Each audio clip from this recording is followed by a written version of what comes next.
Hello everybody. I hope this quick little video finds you all happy and healthy. Seeing as I've been talking a little bit about the Cruiserweight tournament, and seeing as we all know that today's Cruiserweights are yesteryear's heavyweights when it comes to size,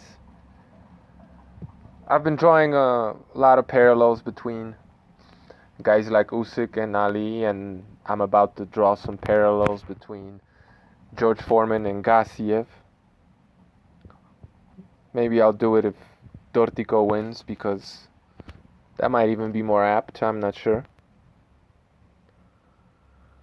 But seeing as I've been basically taking this Cruiserweight tournament and trying to put it in some kind of historical perspective, I've been doing a little bit of research.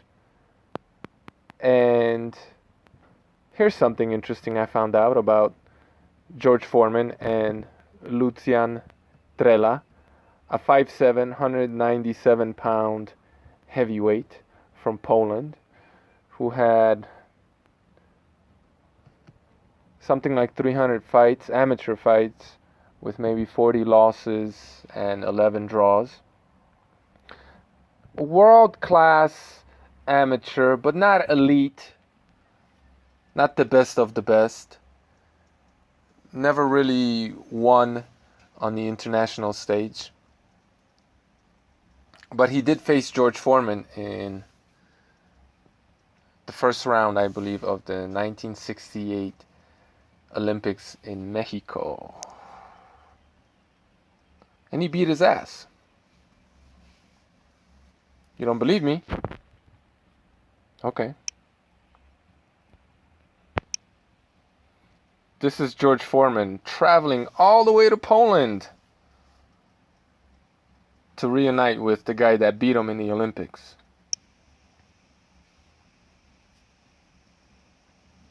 I remember you, Trela.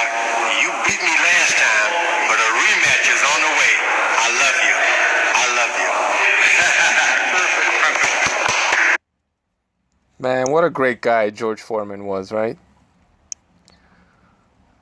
Great guy. Now, to be fair, George had only had maybe 20 or so amateur fights by the time he fought Trela.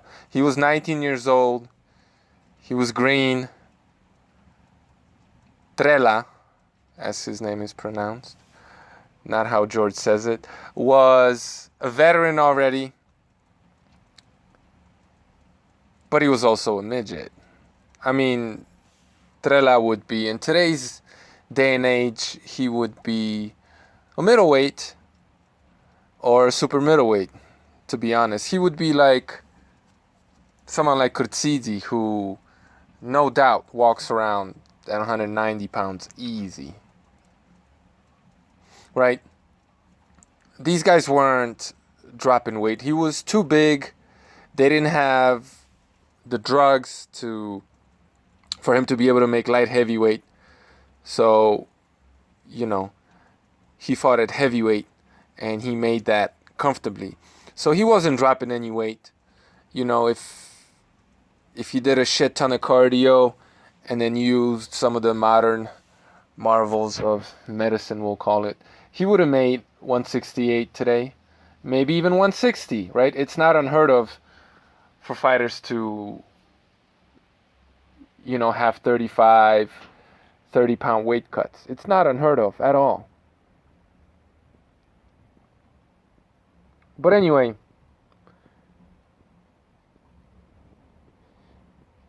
the official verdict had two judges giving Foreman the win, one judge giving Trela the win, and two judges having it a draw, but ultimately saying how they do today. I don't know if it was count back or whatever, but even though they scored it a draw in rounds, they gave the fight to Foreman. After the fight, Foreman collapsed to the canvas and they had to bring in the oxygen and to revive him. He was just dead, right? And the crowd jeered the decision for 20 minutes.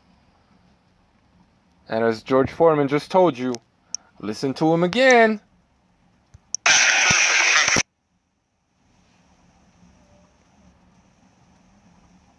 remember you, Trela. You beat me last time, but a rematch is on the way. I love you. So, George Foreman's gold medal was a gift, very much like Muhammad Ali's gold medal was a gift. Very much like Anthony Joshua's gold medal was a gift. Very much like Tony Yoka's gold medal was a gift. Are you starting to see a pattern yet? Anyway, a lot of people on here talk about boxing history, but when you really start researching boxing history, what you'll realize is that they're talking about their favorite fighters' historical records. They're not talking about boxing history, right? Global boxing history. And I think what's interesting about this and that former middleweight arguably beating Ali, even though last time I saw that fight I gave it to Ali, but it could have gone either way. What's interesting about these much smaller men, albeit more experienced men, is from Eastern Europe, is how they were able to compete with and beat these North American giants. Roided the fuck up North American giants who got their roids from the friendly Nazis and were well ahead of anybody else when it came to PEDs in sports.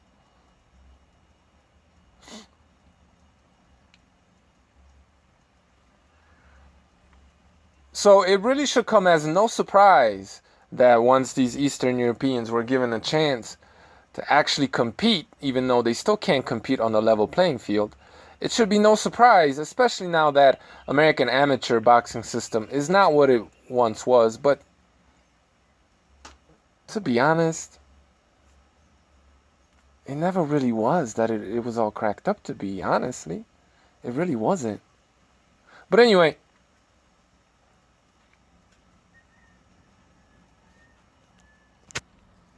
it should come as no surprise that these Eastern European fighters, once they were given a chance to compete and maybe even given a leg up, right, and some privileges like someone like Vladimir Klitschko, it should be no surprise that they proved themselves to be all-time greats and are on the way to proving that they're that kind of quality, right?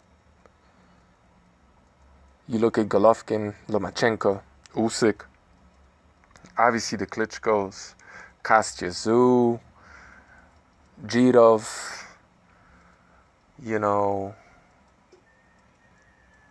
Yuri Arbachakov.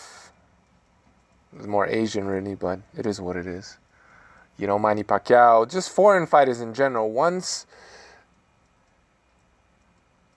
the very insular and isolated and protected American boxing scene became more of a global boxing scene, and it's been growing as far as that goes, it should come as no surprise that the fighters that were always the best, the boxers that gave you the sweet science, America, Europeans in general, that is, it should be no surprise that they have been able to regain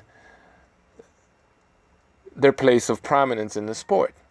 Now that they can actually compete, even though, you're still taking away their PEDs while your fighters are juicing, which was always the case. That was always the case. This is nothing new. America has to protect its best fighters from these European fighters. They have to age them. They have to take away their PEDs. They have to beat them up. European and Asian fighters. Before they're confident enough to put them in the ring with these guys. Because if you can have a more technically sound, more skillful midget like Trela beat the dog shit out of George Foreman, where George Foreman collapses to the canvas and cannot get up, of his own accord, even though the man is juiced to the gills. No doubt about it. You know, if you have 5'7" midgets, which kind of reminds me of what Kurtzizi was able to do with Douglas, right? Antoine Douglas. Kind of sucks that the FBI removed that guy out of the picture. Bit of a some shady dealings going on there. I guess the boy was selling illegal cigarettes and chocolates, so he had to be put away for years. Give me a fucking break. Anyway, it's laughable how so many people on here pretend to talk about boxing history when they don't have the faintest clue about boxing history. But they'll get on here and they'll call people out, they're gonna want to debate, have a hangout, and school you about boxing history when all they really know is a very tiny, protected, insular sliver of boxing history. And it's enraging and incensing, if you really want to be honest, to hear these American Negroes always bitching and moaning and crying about how the black American fighter was done so unjustly, when if you actually look at the history of boxing, and I mean the global history of boxing, you'll see how he has been the most privileged and protected and coddled, taken care of, and gifted fighter in the history of the sport.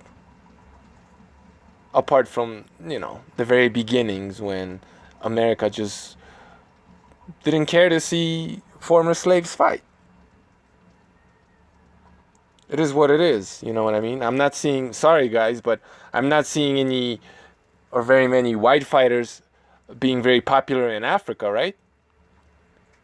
But it really tells you something about a people who expect a different people to build their civilization for them, when no other civilization in the history of this world was built by a people for another. What a fucking joke. Anyway, this whole myth of this upright, stiff, Eastern European fighter is nothing but a fucking myth. Just look at Trela in this photo. Or just go watch some fucking fights, man. Just go watch some old black and white European amateur bouts. And you're going to see where Mayweather got his style from. You're going to see where Ali got his style from. You're going to see where all of your favorite fighters got their style from. Okay? Or if you stay sub to this channel, I hope to show you the same thing. Little by little. Over time. So anyway, George Foreman got his ass whooped in the amateurs by a little Eurobum midget. It is what it is, man. And what it is a history lesson for all of you frauds out there pretending to be boxing historians. Alright? Hope you liked the video. Take it easy, everybody.